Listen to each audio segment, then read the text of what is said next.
Measurement में सबसे पहले आता है आपका मेजरमेंट टेप। देखो, सबसे पहले मैं आपको इस मेजरमेंट टेप के बारे में ही बताना चाहूंगी। हम अभी जैसे विंटर सीजन है तो क्या होता है, हम कोई भी मेजरमेंट टेप यूज नहीं कर सकते। हमारे मेजरमेंट टेप में फैब्रिक मिक्स होना चाहिए। जैसे कहते हैं ना, टूथपेस्ट में नमक है क्या, तो वैसे ही हमारे मेजरमेंट टेप में फैब्रिक मिक्स होना चाहिए। तो क्या होगा, हमारा मेजरमेंट टेप ना बहुत सॉफ्ट होगा।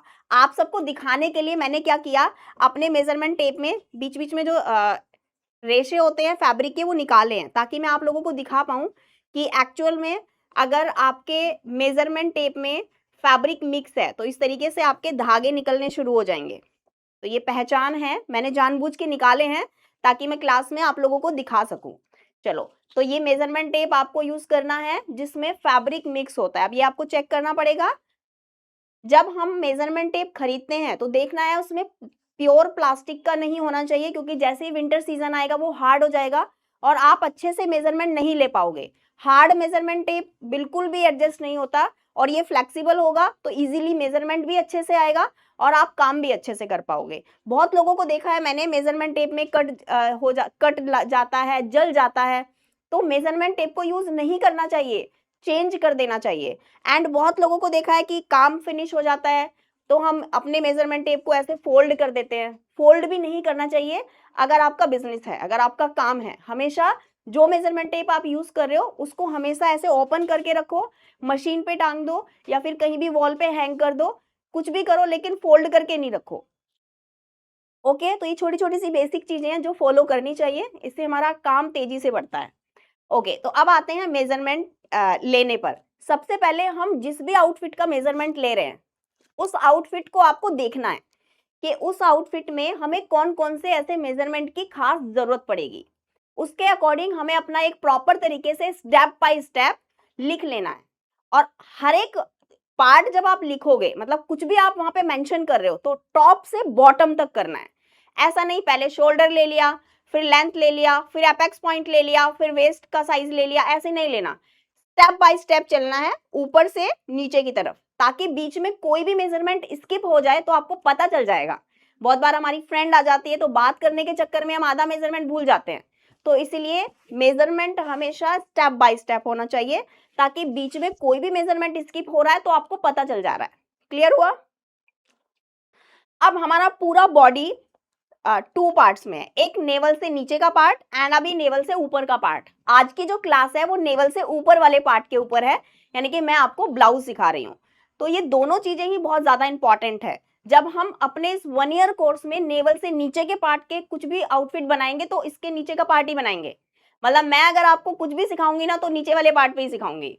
तो ये 1 महीने 2 महीने हम वहीं पे वही चीजें सीखेंगे। एंड अगर हम नेवल से ऊपर वाले आउटफिट्स बनाते हैं तो पूरा वही बनाएंगे, फिर बॉटम नहीं बनाएंगे। चाहे हम कुर्ती बना रहे हैं तो उसके साथ मैं आपको बॉटम नहीं सिखाऊंगी, वो आपको बॉटम वाले कोर्स में ही सीखने को मिलेगा। तो ऐसे हमने ये कोर्स डिजाइन किया है स्टेप बाय स्टेप, ताकि स्टूडेंट्स को कोई भी प्रॉब्लम ना हो। एंड सेकंड, हम जब भी मेजरमेंट लेंगे ऊपर से लेंगे, और बहुत बार तो हमें मेजरमेंट लेने में कंफ्यूजन होता है। हम गले की चौड़ाई कितनी ले रहे हैं, हम शोल्डर कितना ले रहे हैं, फ्रंट क्रॉस कितना ले रहे हैं। आपको पता है ये सब गॉड गिफ्ट है, सब कुछ भगवान ने दिया है, बट हमने कभी ध्यान ही नहीं दिया इस बात पे। जब हम नीचे की हैंड नीचे करते हैं तो आप देखते हो शोल्डर पे लाइन बन जाती है, वो हमारा फ्रंट क्रॉस है। एंड जब आप यहाँ पे मेजरमेंट लेते हो तो आपको गले की चौड़ाई भी बॉडी पे ही ले लेना है।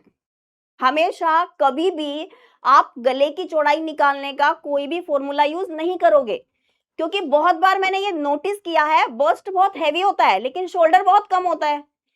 तो हम अगर गले की चौड़ाई निकालने हैं तो बस्ट का यूज कर रहे हैं। क्यों यूज कर रहे हैं? वहां पे तो उनका बस्ट साइज हैवी है लेकिन शोल्डर तो बहुत कम है, उसके अकॉर्डिंग तो गले की चौड़ाई बहुत ज्यादा आ जाएगी, वहीं पे शोल्डर ड्रॉप हो जाएगा। तो प्रॉपर बॉडी स्ट्रक्चर को फॉलो करो हमेशा। एक बहुत ही सिंपल सा आपको एक मेथड बता रही हूँ। अगर आप छोटे बच्चे का बना रहे हो या किसी भी इंसान का बना रहे हो, चाहे वो स्मॉल साइज है, मीडियम साइज है या फिर कोई लार्ज साइज है, आप बॉडी पे ही पेन से निशान लगा दो। बहुत इजी तरीका है। जैसे अभी मैंने ब्लाउज पहना है तो मैं यहाँ पे गले की चौड़ाई, गले की शेप, आर्मोल की मार्किंग कर लेती हूँ, इससे मुझे इजी हो जाएगा सीखने में। ऐसा नहीं है कि सालों तक आपको बॉडी पे ही मार्क करके मेजरमेंट लेना है, नहीं। स्टार्टिंग वाले पार्ट में आपको ये प्रैक्टिस करनी पड़ेगी ताकि आपको प्रॉपर बॉडी स्ट्रक्चर का नॉलेज हो जाए। तो आपको यहाँ पे गले की चौड़ाई निकालना, आर्मोल, शोल्डर, इन सब में कोई प्रॉब्लम नहीं आएगी। जैसे अभी मैंने जानबूझ के आउटफिट चेंज किया है ताकि मैं आपको अच्छे से एक्सप्लेन कर पाऊं। अभी देखो यहाँ पे हम शोल्डर का मेजरमेंट लेंगे, तो आपको ये देखना है कि आपका डीप नेक है या फिर कॉलर वाला है। और आपको ये जान के हैरानी होगी कि मेरा जो शोल्डर है वो 13 है, 13 इंच फुल शोल्डर, और मैंने फुल डीप नेक पे, फुल ब्रॉड नेक पे 7 इंच, 14 इंच के शोल्डर पे मैंने फुल डीप बनाया है, जबकि मेरा 14 इंच का शोल्डर ही नहीं है। मैंने फिर भी ज्यादा लिया, साइज से भी ज्यादा लिया, और फिर फुल डीप फुल ब्रॉड एक हुक पे मैंने अपने ब्लाउज को बना के स्टूडेंट्स को दिखाया कि देखो गले की चौड़ाई लेना या शोल्डर ज्यादा लेना प्रॉब्लम का सॉल्यूशन नहीं है। मतलब ऐसा नहीं है कि आप गले की चौड़ाई को कम करते जा रहे हो, शोल्डर कम करते जा रहे हो, डीप नेक में शोल्डर तो फिर भी गिर रहा है। कहां पे आपने रोका उसको? क्या 2.5 इंच पर शोल्डर गिरना रुक जाता है? नहीं होता, हमारे साथ फिर भी ये प्रॉब्लम हो रही है। तो क्यों ना हम एक ऐसी टेक्निक यूज करें, ऐसी टेक्निक फॉलो करें जिससे ये पूरी प्रॉब्लम ही सॉल्व हो जाए। जैसे आज मैं आपको सिखाने वाली हूँ। आज मैं आपको बॉडी स्ट्रक्चर के बारे में पूरा डिटेल में, मेजरमेंट के बारे में सिखाऊंगी, इसीलिए मैंने स्टिचिंग की क्लास स्किप कर दी। मैं चाहती थी कि आपको बॉडी मेजरमेंट और कटिंग मार्किंग ये अच्छे से एक्सप्लेन करूं। आप ये जान के हैरान हो जाओगे कि हम जब लाइव क्लास में सीखते हैं ना ब्लाउज, तो मैं एक हफ्ते में एक ब्लाउज सिखाती हूँ स्टूडेंट्स को। एक दिन हम प्लेट ही बनाएंगे, फ्रंट पार्ट रेडी करेंगे, फिर नेक्स्ट डे हम बैक पार्ट ही रेडी करेंगे, और फिर हम बाजू ही लगाएंगे। पूरा 1.5 घंटा बाजू लगाने में एक्सप्लेन कर देती हूँ। मतलब इतना खींच देती हूँ उसको, इतना डीपली चली जाती हूँ कि एक एक पॉइंट बहुत अच्छे से क्लियर हो जाता है। तो अब आप सोचो कि जो ब्लाउज मैं 20 मिनट में बना सकती हूँ, उस ब्लाउज को मैंने अपने स्टूडेंट्स को, एक ब्लाउज को एक हफ्ते में सिखाया है। तो इसका मतलब मैंने जो उनको डीपली नॉलेज दी है ना, वो उनको वो डीप नॉलेज मिलेगी ही नहीं। अब स्टार्ट करते हैं। सबसे पहले हम शोल्डर का मेजरमेंट लेंगे, स्टेप बाय स्टेप लेंगे, जैसा मैंने आपको बताया। मेजरमेंट टेप को बिल्कुल सीधा रखना है, नंबर्स ऊपर होने चाहिए, पीछे से मेजरमेंट लोगे। अब देखो मैंने आपको बताया कि मैं फुल शोल्डर पे लूंगी, तो मेरा फुल शोल्डर है 13 इंच। अब आप खुद देखिए, इस पॉइंट से इस पॉइंट तक मेरा 13 इंच आ रहा है। अब 14 इंच लूंगी तो देखो कहां तक जाएगा।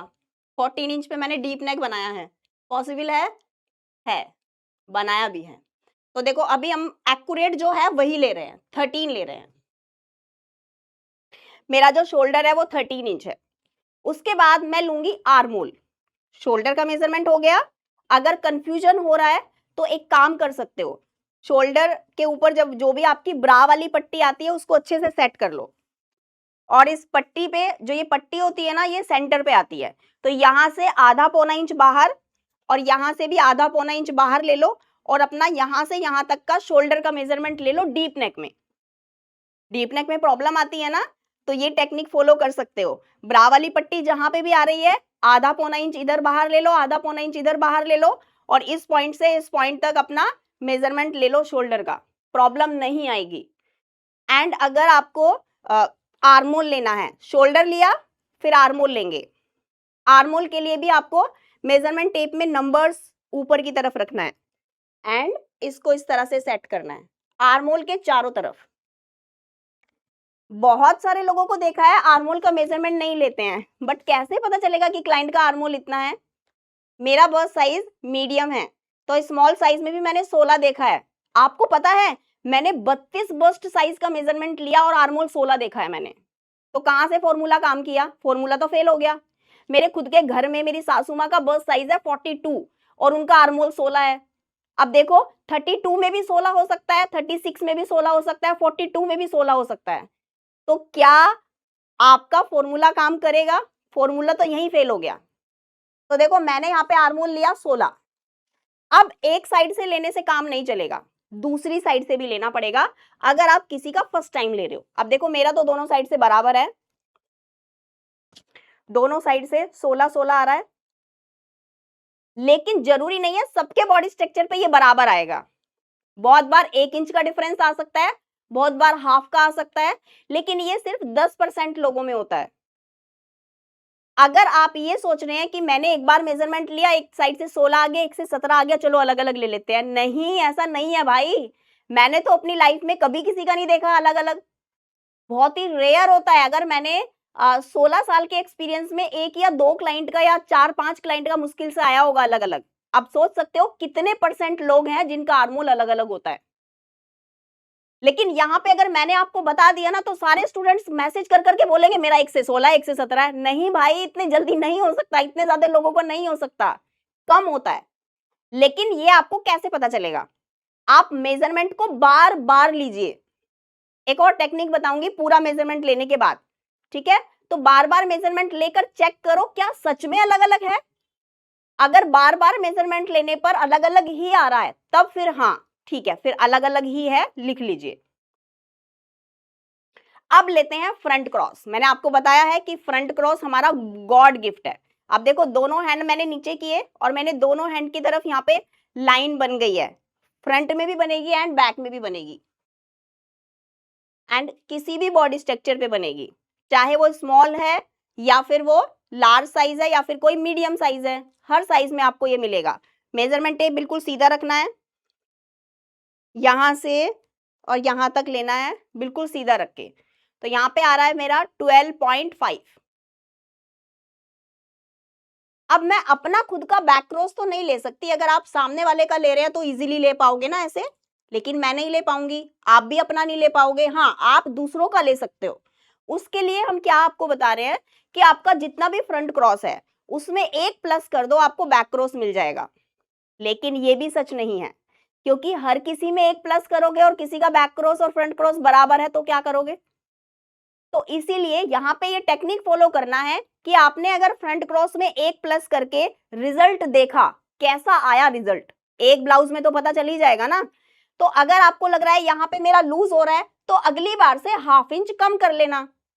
एंड अगर आपको लग रहा है टाइट हो गया है, भाई 1 इंच एक्स्ट्रा लिया था लेकिन टाइट हो गया है, तो वहां पे आपको पता चल जाएगा मेरा फ्रंट क्रॉस और बैक क्रॉस में 1 इंच का डिफरेंस नहीं है, वहां पे मेरा डिफरेंस ज्यादा है, एक से ज्यादा मतलब 1.5 इंच ले सकते हो। क्लियर हुआ ना इतना? तो मेरा तो एक प्लस करके आ जाता है, क्योंकि मैं तो काफी बार बना चुकी हूँ, मुझे पता भी है एक प्लस करना है। तो पहली बार तो आपको एक ही प्लस करना पड़ेगा, क्योंकि ये मीडियम है। अगर आपको लगेगा कि मेरा डीप नेक है तो हाफ प्लस करके भी बना सकते हो। एंड अगर आपको लग रहा है कि मुझे कॉलर वाला बनाना है, तो वहां पे तो आपको खिंचेगा नहीं, तो वहां पे 1 से ज्यादा प्लस कर सकते हो। क्लियर हुआ इतना? अब आगे बढ़ते हैं। अब आता है अपर बस्ट। मेजरमेंट टेप को हमेशा ऐसे रखना है सेट करके, और आगे पीछे करके देखो पीछे से पलट तो नहीं गया है। उसके बाद प्रॉपर आपको यहाँ पे अपर बस्ट का मेजरमेंट लेना है, ये भी हम नहीं लेते हैं, बहुत इंपॉर्टेंट है ये अपर बस्ट। तो मेरा यहाँ पर है 34। अब मैं लूंगी बस्ट साइज,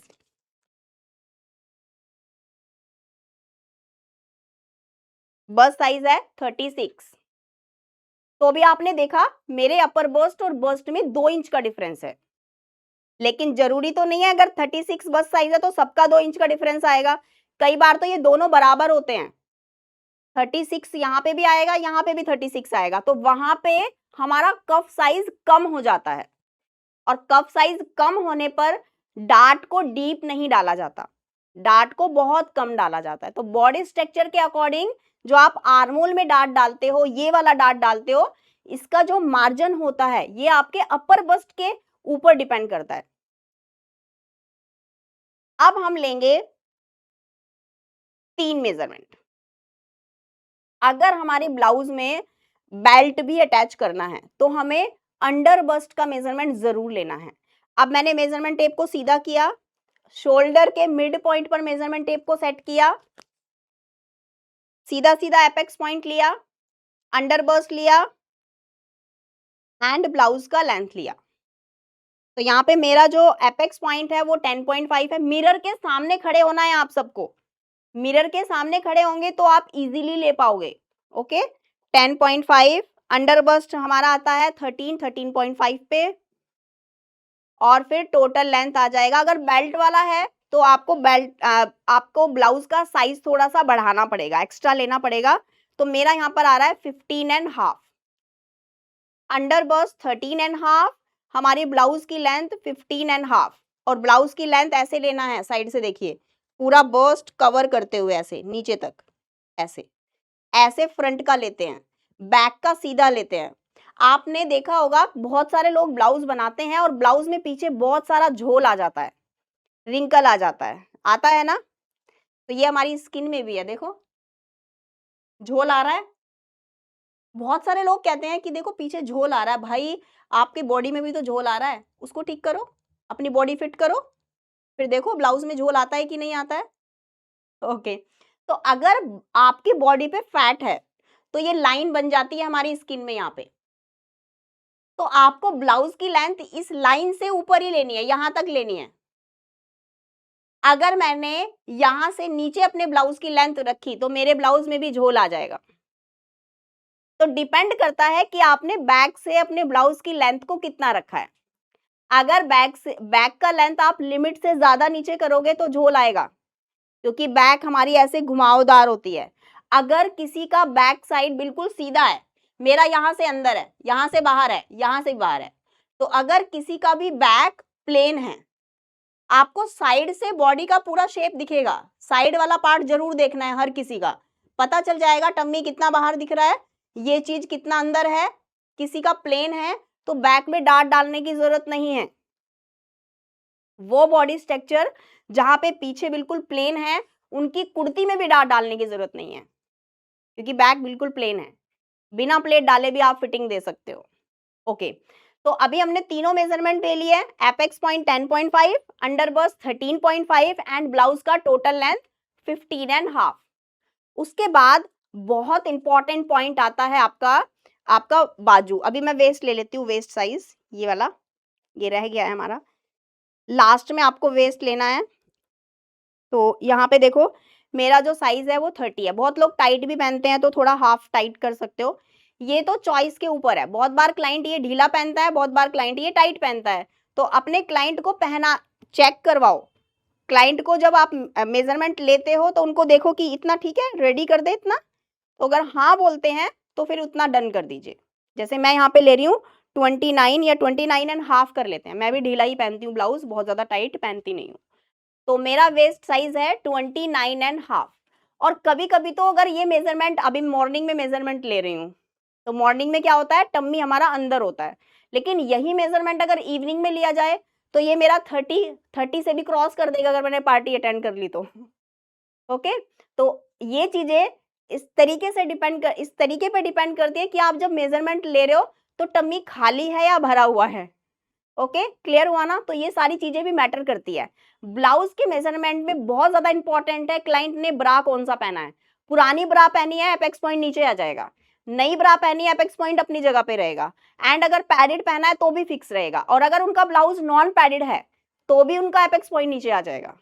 एंड अगर आप ब्लाउज बना रहे हो तो पहले आप डिसाइड करोगे कि क्लाइंट का ब्लाउज पैडेड बनाना है या नॉन पैडेड बनाना है। नॉन पैडेड बनाना है तो उनका मेजरमेंट एपेक्स पॉइंट का नॉन पैडेड पे ही लेना पड़ेगा, नॉर्मल ब्रा पे लेना पड़ेगा। ओके, अगर पैडेड बनाना है तो पैडेड ब्लाउज पे आप उनका फिक्स मेजरमेंट देखो, या फिर नई ब्रा उनको पहनाओ ताकि उनका एपेक्स पॉइंट अपनी जगह पे सेट आ जाए। तो ये छोटी छोटी चीजें हैं जो बेहद इंपॉर्टेंट है, जिससे हमारी ब्लाउज का कफ साइज डिपेंड करता है कि हमारा कफ साइज परफेक्ट आएगा तभी ब्लाउज की फिटिंग परफेक्ट आएगी, अदरवाइज नहीं आएगी। नेक्स्ट है हमारी बाजू। बहुत इंपॉर्टेंट टॉपिक है बाजू का। जब भी हमारा शोल्डर गिरा है उसकी 90% रीजन होता है हमारी बाजू की कमी, हमारी बाजू का सही तरीके से कटिंग ना होना और हमारे बाजू का सही तरीके से अटैच ना होना। अगर आपने बाजू को सही से अटैच नहीं किया, अगर आपने बाजू की कटिंग सही से नहीं की तो फिर आपका शोल्डर गिरेगा। अब मैं इतने कॉन्फिडेंस से कैसे कह रही हूँ, किसी भी क्लाइंट का अगर शोल्डर गिर रहा है तो आप बाजू को हटा दो, उनको बाजू को हटाओ और उनको पहनाओ, फिर चेक करो क्या अभी भी गिर रहा है। नहीं गिर रहा है तो इसका मतलब है ये पूरे फसाद की जो जड़ है ना, ये बाजू ही है। ओके, तो उस बाजू में जो जो चीजें हैं वो क्लियर करो, ठीक करो। सेकंड, अगर तब भी गिर रहा है, सोचो कि आपने बाजू का जो बाजू थी वो निकाल दी, ब्लाउज में से बाजू हटा दिया, फिर क्लाइंट को पहनाया या खुद भी पहना, जो भी जिसका भी शोल्डर गिर रहा है, तो वहां पे तब भी शोल्डर गिर रहा है बाजू हटाने के बाद भी, तो इसका मतलब है आपने गले में, कटिंग में कहीं ना कहीं मिस्टेक किया, बाजू का ये भी ठीक करना पड़ेगा, ये भी ठीक करना पड़ेगा। समझ गए हो ना? जब तक हमें फीवर होता है और वो फीवर हमारा बहुत टाइम के लिए चलता है तो हमें टेस्ट करवाना ही पड़ता है, क्योंकि हम पहले रीजन ढूंढते हैं। जब तक हमें शोल्डर गिरने का रीजन नहीं पता चलेगा तब तक हम उसको सॉल्व नहीं कर पाएंगे, नेवर, कभी नहीं कर पाएंगे। और जिंदगी भर हमारे साथ ये प्रॉब्लम होती रहेगी। जैसे अभी बहुत सारे लोगों का एक्सपीरियंस है 10 साल, 20 साल, उससे ज्यादा भी हो सकता है। बहुत बार तो मैंने देखा है 30 से 35 साल। कल ही की एक स्टूडेंट थी हमारी, 55 एज है उनकी, कैचिंग देखोगे ना 1 महीने में उन्होंने रिजल्ट लाके दिखाया है। हो ही नहीं सकता। और पता है, अगर मैं उनको आपको बताऊं ना कि उनकी दिनचर्या क्या थी, जब उन्होंने कल मुझे क्लास में बताया, शायद हमने वो क्लिप निकाली भी आप लोगों के लिए, आप लोगों को सुनाएंगे। उस स्टूडेंट ने बोला कि मैं 3 घंटे सोती हूँ, मैंने जिम भी छोड़ दिया मैम आपकी क्लास से, और 55 प्लस एज है उनकी, और स्केचिंग देखोगे ना, सुभान अल्लाह, स्केचिंग उनकी ऐसी है। और कभी उन्होंने प्रैक्टिस नहीं किया, क्लास में ही किया है। 1 महीने में रिजल्ट, कैसे हो सकता है? मतलब इतना 55 प्लस एज होने के बाद भी लोग तो सोचते हैं कि मेरी एज इतनी हो गई है, मैं सीख पाऊंगी कि नहीं सीख पाऊंगी। हो सकता है, अगर आपको खुद पे विश्वास है तो आप कर सकते हो। चलिए अब शुरू करते हैं। तो अभी हमारा है बाजू। बाजू के लिए हमारा 4 मेजरमेंट लेना बहुत जरूरी है। ये 4 मेजरमेंट आपको लेने हैं अगर आप बाजू की कटिंग करना चाहते हैं। उसके लिए आपको बाजू का लेंथ लेना है, जैसे मैं अभी ले रही हूं।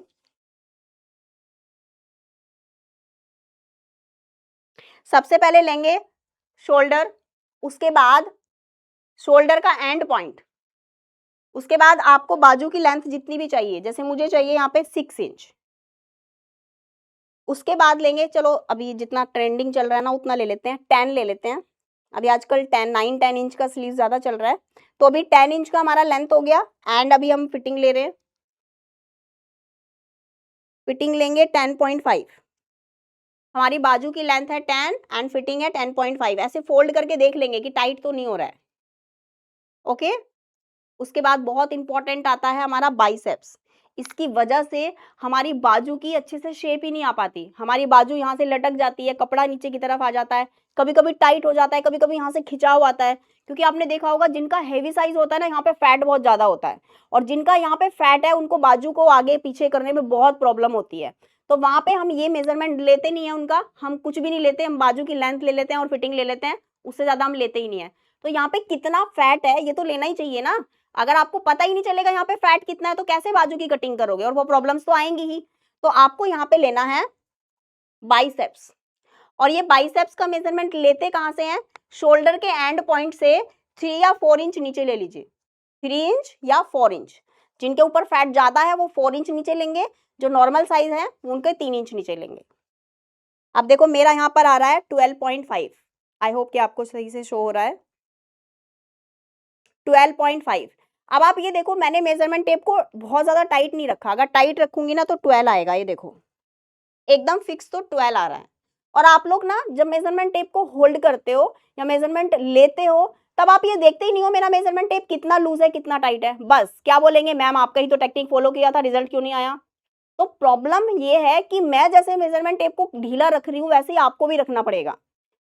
अभी यही वाला मेजरमेंट अगर मैं किसी अपने स्टूडेंट को बोलूं, आपको ही बोलूं, क्योंकि आपने कभी मेजरमेंट नहीं लिया, तो आप ये सेम मेजरमेंट नहीं लोगे, चेंज हो जाएगा मेजरमेंट। चाहे करके देख लो, आप में से कोई भी आ सकता है अकेडमी और मेरा मेजरमेंट ले लो, कुछ ना कुछ चेंज मिलेगा। लेकिन जब आप इसका डेली प्रैक्टिस करोगे तो एक्यूरेट सेम मेजरमेंट आएगा। जो स्टूडेंट मेरे सीख जाते हैं, ट्रेंड हो जाते हैं, 1 साल के बाद अगर मैं उनको बोलूं मेरा मेजरमेंट लो तो वो करेक्ट मेजरमेंट लेंगे मेरा, क्योंकि वो चीजें सीख गए हैं। बाइसेप्स आ रहा है मेरा 12, फिक्स 12 है, और अगर लूज करके ले रहे हैं तो 12.5 है। अब आता है और भी ज्यादा इंपॉर्टेंट, गले की चौड़ाई। हमेशा हम जब भी कोई ब्लाउज बनाते हैं, बहुत इंपॉर्टेंट टॉपिक है, आपको बहुत ध्यान देना है। अभी आप ही के एग्जाम्पल से समझाती हूँ। आपने 2.5 इंच गले की चौड़ाई ली, तो 2.5 और 2.5 कितना होता है? 5। क्या ये बॉडी पे आके यहाँ पे रुक जाता है? बिल्कुल नहीं रुकता। आपने 2.5 इंच का गला बनाया होगा, अभी जो आपने पहने होंगे, अभी बहुत सारे स्टूडेंट ले रहे होंगे क्लास, तो उन्होंने गले की चौड़ाई को 2.5 इंच पे बनाया होगा। तो अब आप ये देखिए, चेक करिए वो 2.5 कितने पे फैल के आ गया है। मुझे पता है वो 7 या 8 पे फैल गया है। तो आप लोग उतना ही क्यों नहीं बनाते हो जितना फैलता है? मैं आपसे ये सवाल कर रही हूँ कि अगर आपका गला फैल जा रहा है तो उतना ही ले लो ना जितना फैल रहा है, वहां से फैल के जाएगा ही कहाँ पे? मैंने ये सारे एक्सपेरिमेंट किए हुए हैं। मैंने गले की चौड़ाई को 9 पे बनाया और 9 पे बनाने के बाद जब मैंने पहना तो वो 8 पे आ गया क्योंकि मेरी बॉडी मांगती ही 8 इंच है। मैंने एक्सपेरिमेंट किया, मैंने गले की चौड़ाई को 9 इंच पे बनाया और फुल डीप, फुल ब्रॉड बनाया और मैंने जब वो ब्लाउज पहना तो उस ब्लाउज की चौड़ाई 8 इंच पे आ रही थी।